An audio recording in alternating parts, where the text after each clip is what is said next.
You are listening to the Cycling Podcast at the Giro d'Italia in association with Rapha, the fastest clothing in the World Tour, the home of cycling with character. Ride and watch with Rapha in 2019 as they partner with EF Education First and Canyon SRAM. Today we are in San Giovanni Rotondo.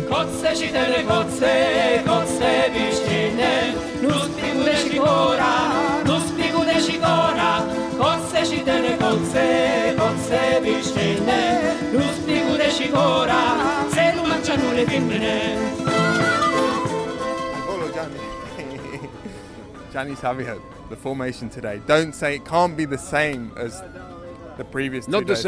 Not the same today. Today, 2-4-2. 2. The riders who don't make the race today. Mattia Cattaneo is our man for overall classement, and Manuel Belletti, our sprinter, today is not for sprinter. It's not the bomber today. Not the bomber. The bomber is Francesco Gavazzi, and the second helping the bomber, Andrea Verderame. The two finish, and the other 4 riders to enter in the breakaway, sure. And to enter in the breakaway is necessary to work all together in the beginning. And so 2-4-2, but in the match will be 2-6, because for entering the breakaway, 6 riders. Fausto Masnada viene premiato da Fra Maurizio Placentino, padre provinciale della famiglia monastica Sant'Angelo e Padre Pio. Well, Daniel, that was Gianni Savio, the boss of the Androni Giocattoli team, this morning misleading you about his formation for the day because they played one up front all day, Fausto Masnada, who won stage 6 of the Giro d'Italia. He did, Lionel. Deceived us. The formation the formation that I saw on the road was not the same formation that I heard from Gianni Savio this morning. So we're going to be a lot more sceptical when we get the formation off Gianni in future days. But obviously he was thrilled, wasn't he? Did you see him thrilled. At the finish? Yeah. Jogging up the finish line. We saw him jogging in Bologna the other morning, jogged across the square. He wears a smart suit with trainers. Just in case he has to break into a victory sprint, into a canter at any point. 71 years old, looks good for it, doesn't he? He does, and he had quite a serious heart attack a couple of years ago. 4 or 5 years ago. Blimey! And the team sponsor is a chain of toy shops. Correct. So what does that make him?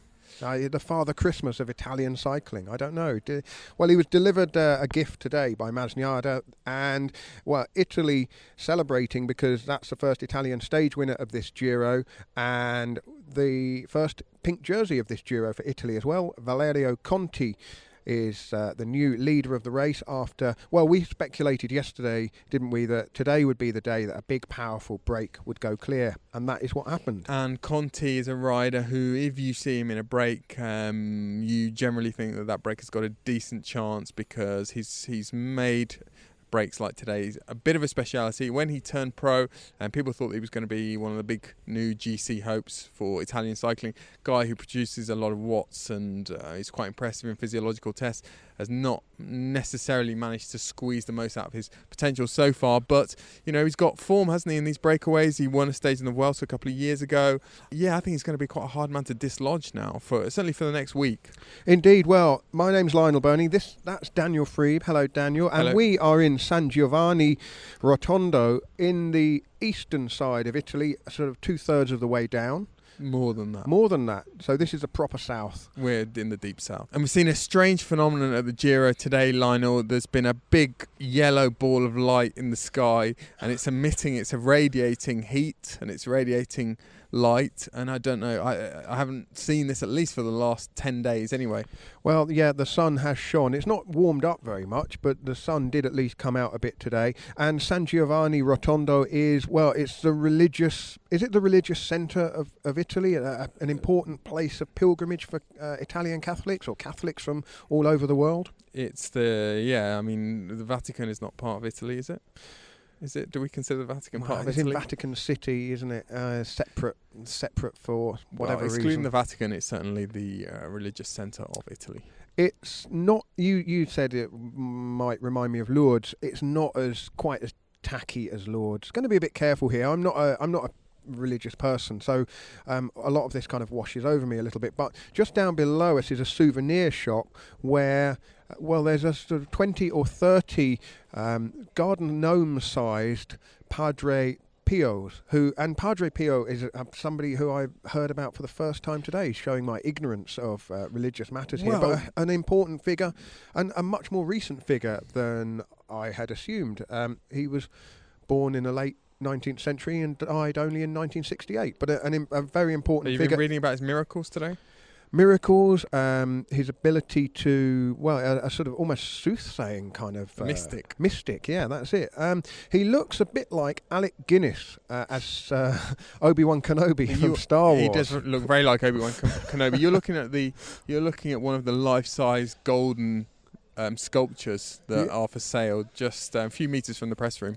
Well, I'm actually heading home this evening for a couple of days, and I'm wondering, would one of those fit in my hand luggage, perhaps for the lawn at home? You might fit in his hand luggage. It's huge. Anyway, let's recap stage 6, shall we? It was 238 kilometres from Cassino to San Giovanni Rotondo, the second longest stage of the race by just a kilometre.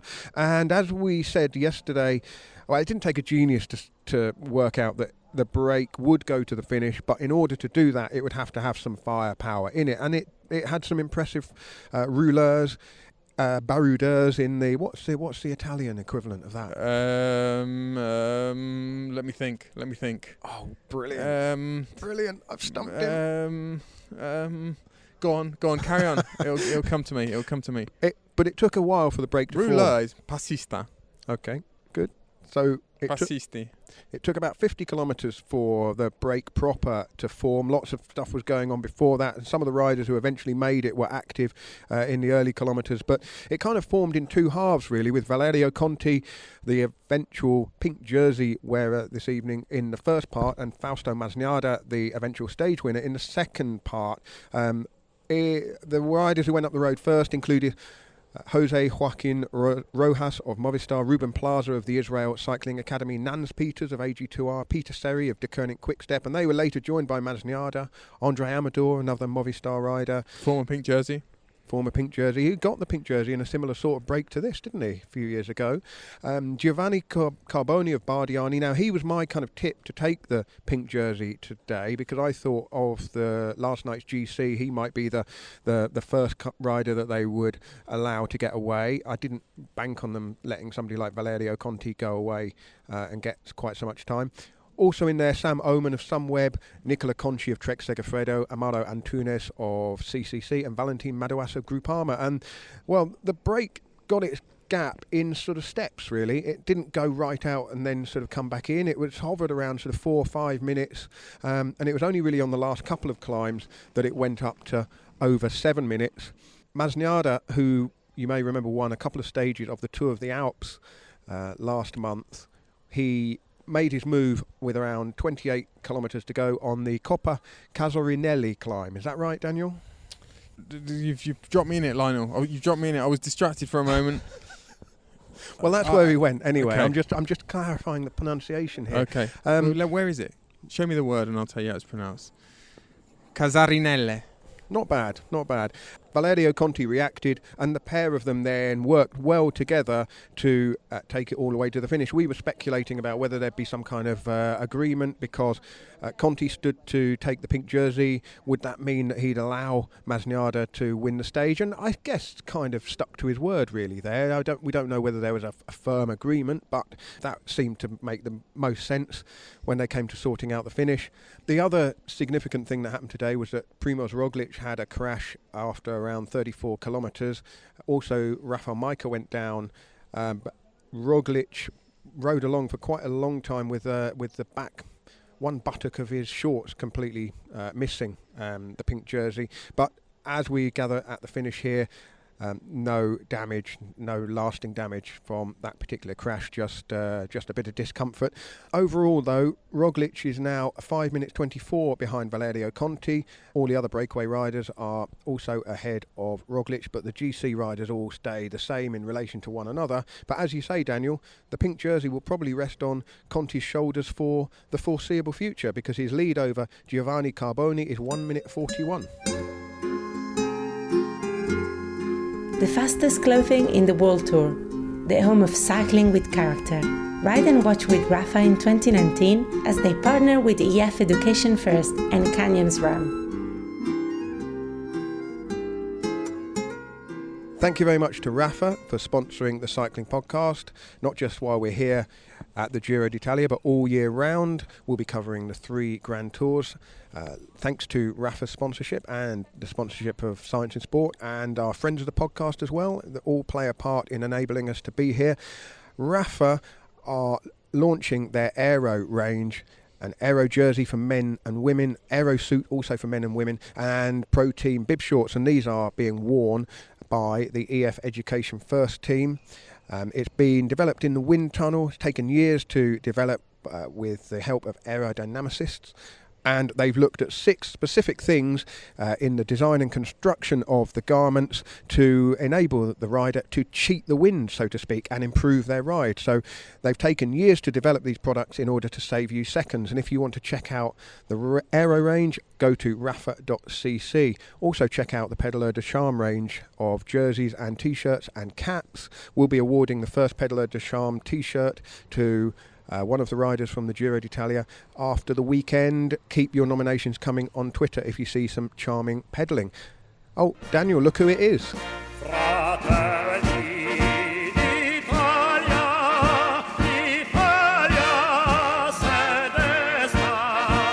That's not just the Italian national anthem for Ciro Scognamiglio of La Gazzetta dello Sport, but it's an Italian day on the Giro with a stage win and the pink jersey. Dear listeners, I'm really happy for this. You have also to consider that this means much work for me. It will be really a long, long day, but I'm happy for these young Italian guys. Why not? Ciro, Masnada is l'anguilla di Brembilla, the eel of Brembilla, which is a village just which side of Bergamo is it? I'm not sure. But what's Conti's nickname? Valerio, it's difficult, immediately to find a real name for Valerio. He's a guy that started, he is only 25, but he's pro since a lot of years already. He's from the region of Rome, and this is not so common for Italian cyclists, About his nickname, I have to think about this, dear listener, and next time I will reveal it. And well, there he goes. No, here they are, both of them. Both of them. We are live, yes. L'anguilla di Brembilla. Yes, exactly. Got a smile. Got a little smile from him. Yeah, exactly. And Conti's gone the other way. He's gone in the lift, I think. Valerio Conti's gone in the lift, but Masnada's riding down the hill there. He's riding into San Giovanni Rotondo. We need to, Ciro, while you're here, we mustn't give up this opportunity to ask your opinion on San Giovanni Rotondo, which is kind of like the Lord. I'm not saying anything, I'm not judging, but it's kind of like the Lord of Italy. The architecture of this village, in my opinion, this town, is not really beautiful, It sounds like certainly there are a lot of people that came here for religion, and so in this case, as Lourdes, you build up a lot of buildings, but without really a meaning of real architecture. In my opinion, it's certainly an important place in Italy with a problem. You can imagine, and I don't want to say anything more. Back to the cycling. Perfect. Conti, so he's from the generation of Fabio Aru, Mattia Cattaneo, no? They used to compete as amateurs, I think, no? Yeah, well, Aru born in 1990, Valerio 1993. But Cattaneo and Aru are together. Valerio, in any case, is a consistent rider.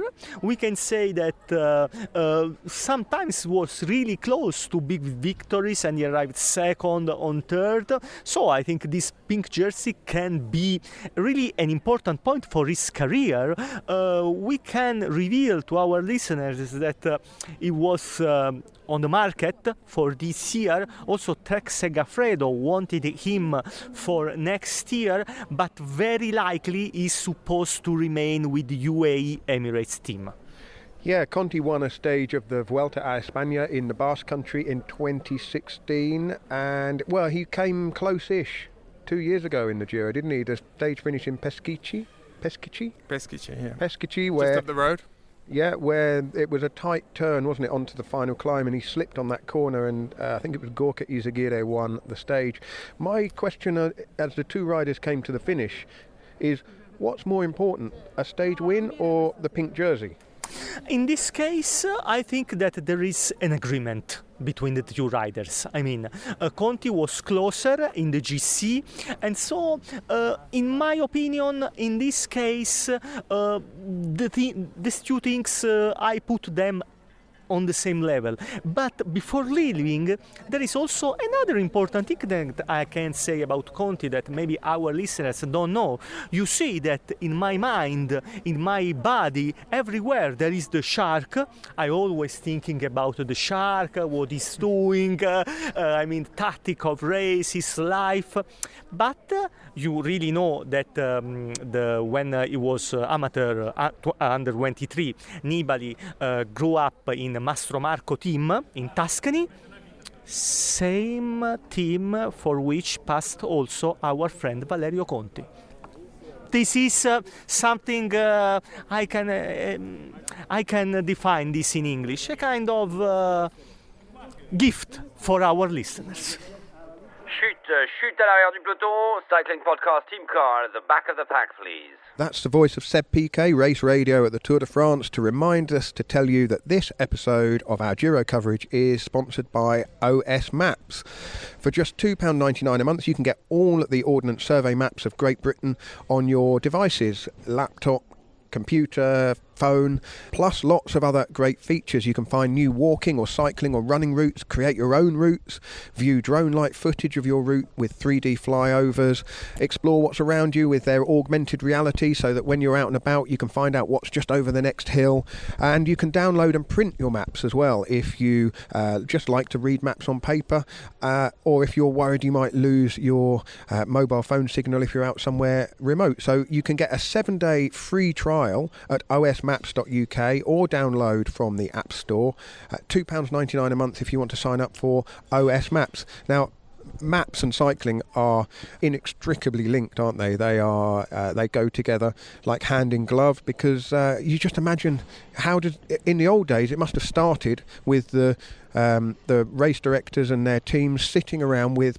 huge paper maps to plot the route. And when I was a child, I used to do very much the same thing. And Simon, the photographer, can vouch for this, because we grew up a couple of doors away from each other, and I basically forced him to take part in our own two-boy grand tours, and I'd plot the maps out on the dining room table, and plot the stages and make sure that all of the stage finishes suited me. Funny you should talk about maps and how Grand Tours put together, Lionel, because I was talking to the old Giro director Carmine Castellano the other day, and he was telling me about how, you know, the kind of debates that would go on about the altitudes of different mountains back in the days when it was very difficult to measure these things, and he would always insist, and the Giro has always insisted, they went by what was on the maps of the touring club Italiano.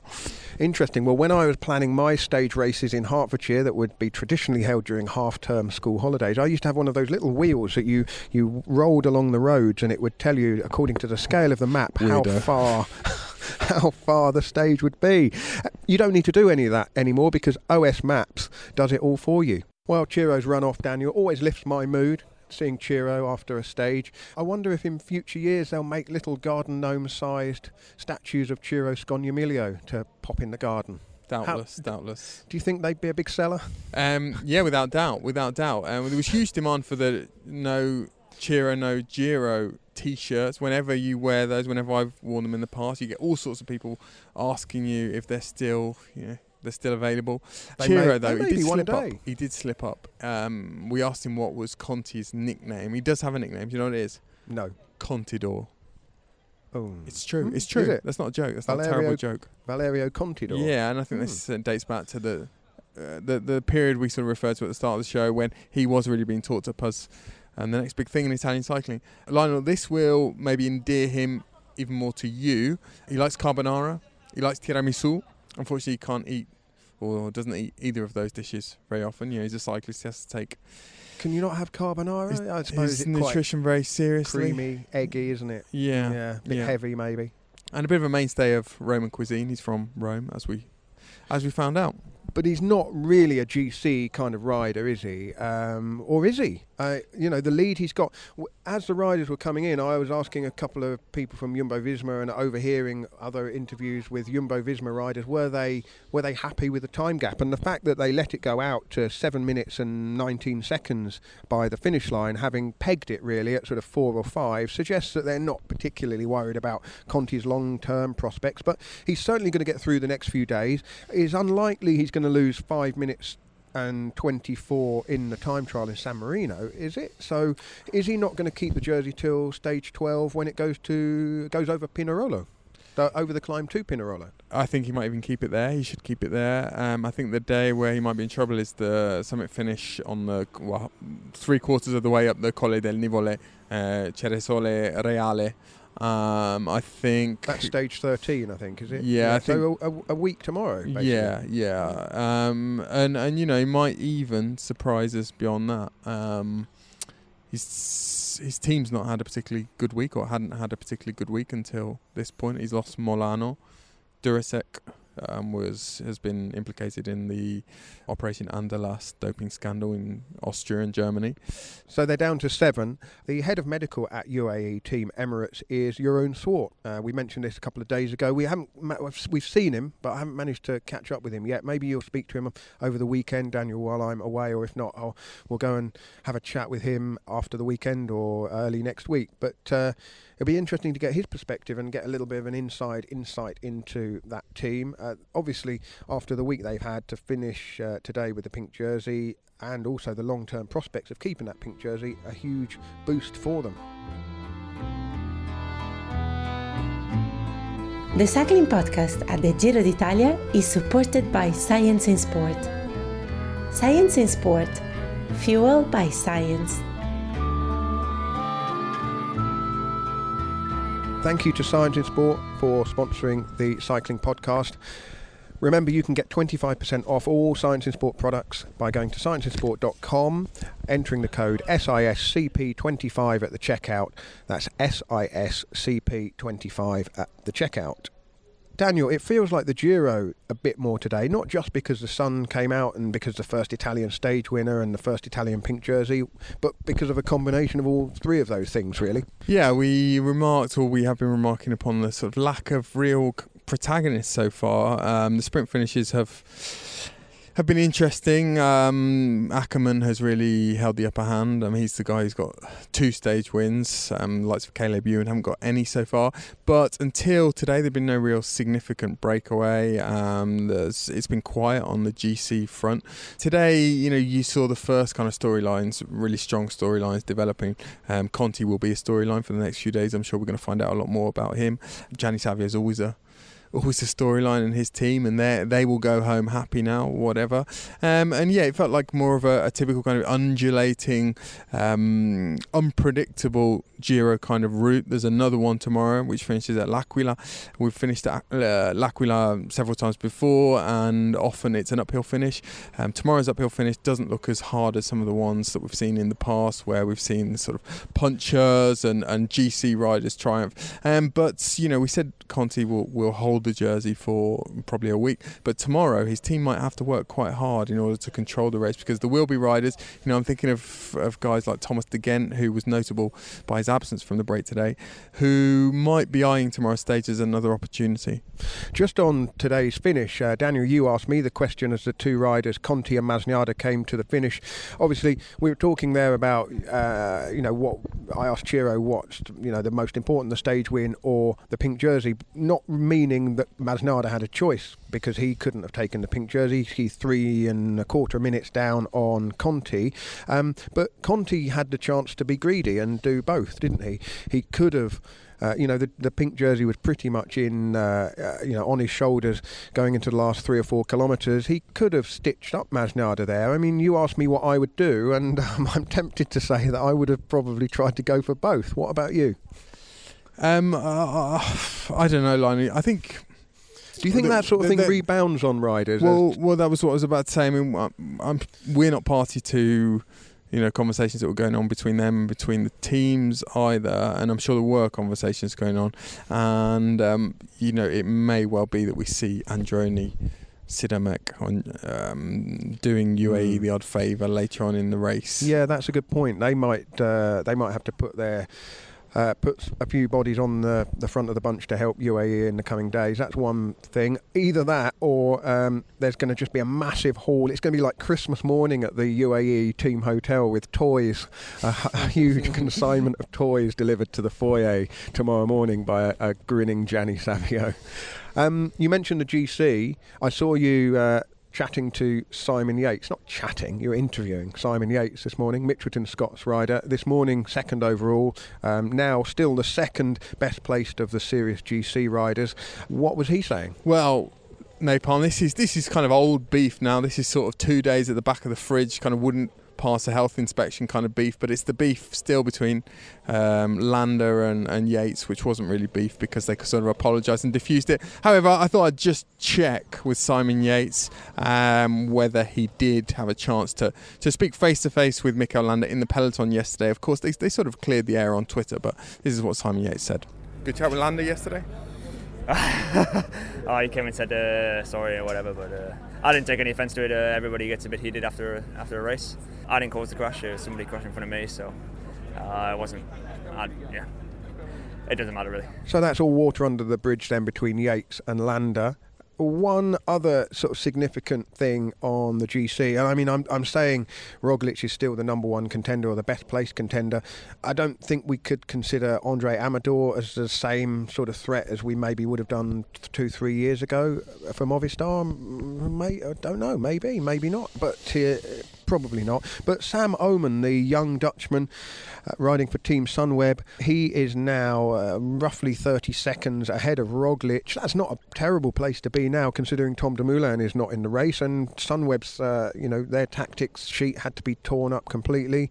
It will be interesting to see what he can do. Yeah, and I remember being at the Sunweb team launch at the start of the year in Berlin, and there was some suggestion, and not from Oomen himself, but from some of the Dutch journalists, that it hadn't shaken out that well for him, the way they were going to use Kelderman and Dumoulin in the Grand Tours, and maybe Oomen was going to have to put back his sort of personal ambitions another year in the Grand Tours, but he's found himself now not only with an opportunity to lead with Dumoulin gone, but also back where he would have wanted to be in the general classification, having previously lost a lot of time in the first week. So it's all to play for him. Marco Haller, Katusha Alpecin. Now, obviously, you need to go from A to B. If this city is paying and this city is paying, you need to get there. But it's definitely absolutely on the limit here, I would say. We were lucky with the weather, but the hard thing, for example, today is we also have 115k after the stage in the bus. So this is getting insane then, and maybe a little bit too much, but I don't mind. Simon Yates, Mitchelton Scott. Definitely have their place. Me personally, I prefer to race the shorter ones just because it all happens very fast. I think it's more exciting for the fans. But there is a place. All the Grand Tours, they have to be a pretty big distance really. Otherwise, it's not really a Grand Tour anymore. I think there's pros and cons. Yeah, really. the same guys win after 140k or 240k. Maybe back in the day when some people were just winning from talent, or some guys wouldn't train and they were only good for 100k or whatever. But now everybody's really well prepared. Everybody has really great training, nutrition, and whatever. So, like I said, the same guys win. So in that regard, keeping to shorter stages more exciting for everybody. Marco Pinotti, head of performance, CCC team. I think during a stage race is actually not so much as it is the stress for the length of the race is not so big. Depends on how they race. Like 2 days ago they race not so hard because it was long. So generally the longer the race, the more tranquilo the approach of the rider they have, especially in the Giro. While shorter stages can make up for fireworks from the start. But at the end of the race, of the 3 weeks, this is extra fatigue add to the rider that you don't feel it at the moment. So it's more critical, the recovery, and go to the hotel immediately after, because also today you had a long transfer coming here, 1 hour and a half after coming back. So this is more important thing to look when the stage is long. When the stage is long. It was all going so swimmingly, but as we were putting the episode together this evening, I realised that I'd had a problem with my recording equipment, and 3 short interviews I'd done at the start this morning has recorded as blank files. These things happen, but in the interest of transparency and to enable us to play the clips that Daniel recorded, Larry Warbass of AG2R said that he was happy to be back racing at Grand Tour level after missing all of last season's Grand Tours while he was with the Aqua Blue team. His No-Go Tour teammate Connor Dunn joked that he was going to ask Larry to carry his luggage if things got a bit tough later on in the Giro. And Matt White, the sports director of Mitchelton Scott, said very much what Simon Yates said, which is that if the stages were 1.5 hours or 2 hours shorter, you'd probably still get the same winners anyway. So Daniel, that was a few riders and sports directors from this morning. It feels like a long time ago because it was a long day, a long drive for us, and a long drive for the sports directors. Matt White there, the Mitchelton Scott sports director, just after I'd finished, he admitted that he always had a couple of cans of Red Bull in the side pocket of his team car, and just in case, because it's a long day in the car for the sports directors, a long day in the saddle. 5 3/4 hours today. There'll be another few like this, maybe another 3 stages of this length, and when it's 200 plus kilometres in the mountains, they're 6-hour days as well, give or take. What's your thoughts now? I mean, it's just the character of the Giro, isn't it? It's kind of gone the opposite way to the Vuelta. They don't necessarily believe in the virtue of the short, punchy stage. Yeah, I kind of think that it does affect the race, but in invisible ways that doesn't really achieve the result they want to achieve, which is making the race more palatable and more attractive to the public. And, you heard Simon Yates there say that he thinks the same guys end up winning and the same guys end up attacking. And I don't know. I mean, I admire this sort of devotion or commitment to a sort of traditional and almost an idealistic conception of Grand Tours, that they are endurance events, but they're not really endurance events in the same way that they were originally. They were originally set up to test athletes, humans' ability to make the distance. Could someone ride a bicycle 300 kilometres? We all know someone can ride a bicycle 230 kilometres, which is the distance they did today, or 238. So they no longer serve quite the same purpose. Bike races are races now, and they are built and created for audiences, television audiences mainly. That end, I think, is probably best served with shorter stages, unfortunately, because there's also a different dimension. There's the kind of epic dimension of a Grand Tour, the fact that it covers, from a purely logistical, physical point of view, it covers a large portion of a country. And I think in the case of the Giro this year, they simply wanted to cover long distances, get as far south as possible in a short amount of time, and they didn't also want to impose very long transfers on riders, teams, journalists, which is something they've been criticised for in the past. Absolutely. Well, my first block on the Giro d'Italia ends this evening. I'm heading home for a couple of days. Will you be all right on your own? I will, Lionel. I'll miss you at mealtimes. Of course. I'll miss foisting regional delicacies upon you, down your neck. Indeed, but I'll be back on Sunday for the time trial, Riccione to San Marino. That promises to be significant for the general classification and the long-term destination of the pink jersey. Talking of San Marino, we rather embarrassingly hesitated over the status of the Vatican City earlier today, and it's a city-state. So it is. Did you just look that up? Yes. Before I go, just a reminder to keep an ear out for Kilometre Zero. Episode 3 will be released in the morning. That's Kilometre Zero, sponsored by Hansgrohe, not just here at the Giro, but also at the Tour de France and the Vuelta later on this summer. Episode 3 focuses on the man who was at the centre of one of the most controversial incidents of the 2004 Tour de France. And if you were watching the Tour back then, you may remember the name Filippo Simeoni. Well, Daniel went off to meet Simeoni, and we'll have the full story of what happened in that tour. Episode 1 was on Bologna, and episode 2 of Kilometre Zero looked at fatherhood and the Grand Tours, inspired really by Connor Dunn, whose partner Stacey gave birth to their baby just 10 days before the Giro got underway. All those episodes are online now. Thank you very much to Hansgrohe for sponsoring the series, and congratulations to Paul Ballantyne, who has won Hansgrohe's competition to win a Peter Sagan signed Bora Hansgrohe jersey and a Hansgrohe shower. If you'd like to enter a future Hansgrohe competition, then check out Hansgrohe on Twitter at Hansgrohe_UK. I promised a listener who got in touch that I would only mention once prior to departure and once after my return to talk about my reason for a brief departure from the Giro. There's a couple of reasons actually. One is because a very good friend of mine called Simon Ricketts, who was a journalist, worked for The Guardian, he died at Christmas. He was a big fan of the podcast, always used to give very constructive feedback on our Grand Tour coverage, loved our little deviations off into the countryside, tasting food and wine, and there is a memorial for him tomorrow morning at St Bride's Chapel, the church in Fleet Street, which of course is kind of the spiritual home of British journalism. So I will be going to that in the morning. Simon the photographer, have not seen for a while. We've got a very long drive to Rome Airport this evening. Daniel, you made the comment that this is pretty much the hardest corner of Italy to easily get back to London from. And then on Saturday it is the FA Cup final between my team Watford and Manchester City, and I will be at Wembley to watch that. Now, by coincidence, your dad pointed out that the Giro will finish in Pesaro on Saturday night. Pesaro, sorry. The superstition doesn't work if you pronounce it wrong. Well, Pesaro. How do you know whether it's Pesaro or Pesaro?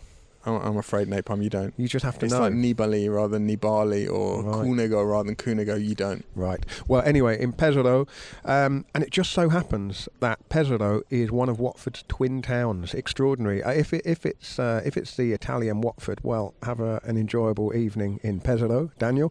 So it seems fairly fitting that I'm leaving the Giro here in the sort of the religious centre of Italy. Do you think I should perhaps head off and say a quick prayer for Watford before the cup final, Daniel? I think you definitely need one of Padre Pio's miracles, Lionel. Right. Well, on that note, you'll be back tomorrow, Daniel, with who knows. I don't know what I'm going to do tomorrow. I've no idea how to make a podcast. Never done it before. It's going to be brilliant. Yeah, it's going to be like a free-form jazz version of the cycling podcast. It's going to be a humdinger. Yeah, well, I'll be listening to it. I'll listen to both episodes when I come back on the plane on Sunday, and I will see you in San Marino. Thank you, Daniel. Thank you, Lionel. Non me ne curo no, cada un regalo, basta che non si sciolto, basta che non si sciolto. Non me ne curo no, cada un regalo, basta che non si sciolto.